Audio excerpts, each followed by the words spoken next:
สบายดีพี่น้องสบายดีพี่น้องเบิร์ดสุขุสุขคนเนาะตอนนี้เราอยู่เถียงนาพี่น้องรีวิวเถียงนานี่พี่น้องเถียงนาเบาหน่อยเนาะ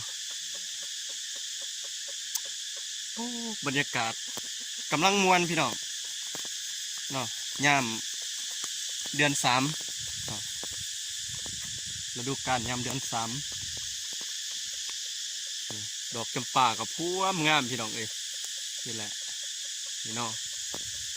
เถียงนาสติเฮ็ด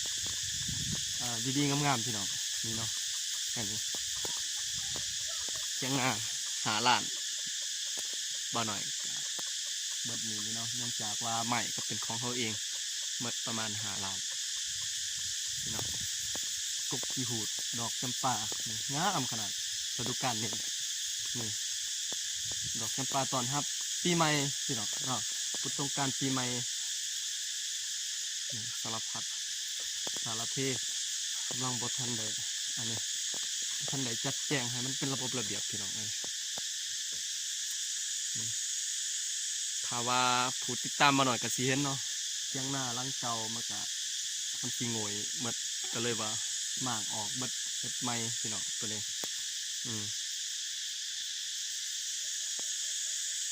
นี่พี่น้องเอ้ยก็เป็นอย่างพี่น้องเบิ่งน้ำเนาะ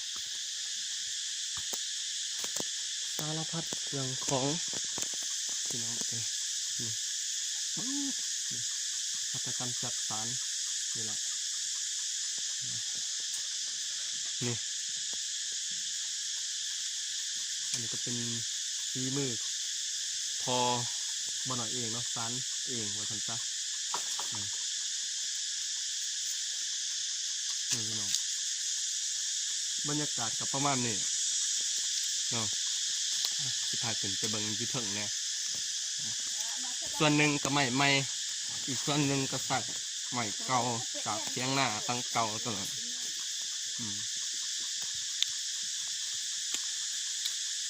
อันได้ตัวเก่าพี่น้องเนาะจะเบิ่งอยู่เทิงประมาณเป็น4พุ่นแหละมันก็สิแล้วปลามันเลยเนาะปลาแอบมันเย็นสบายพี่น้องสลับเพลเสียงมือแมว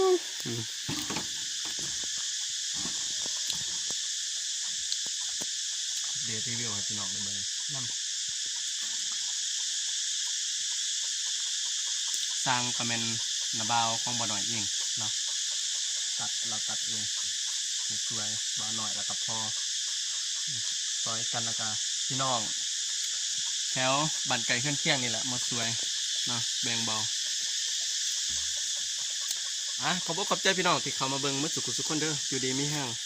เสียอัปเดตอีกตอนเคลื่อนไฟหรือว่าเคลื่อนขั้วแล้วนี่เนาะอันนี้อัปเดตอีกทีนึงจบลงด้วยดอกจำปางามๆพี่น้องข้างหลังนี่เนาะสุดยอดหลายขอบใจหลายๆเด้อ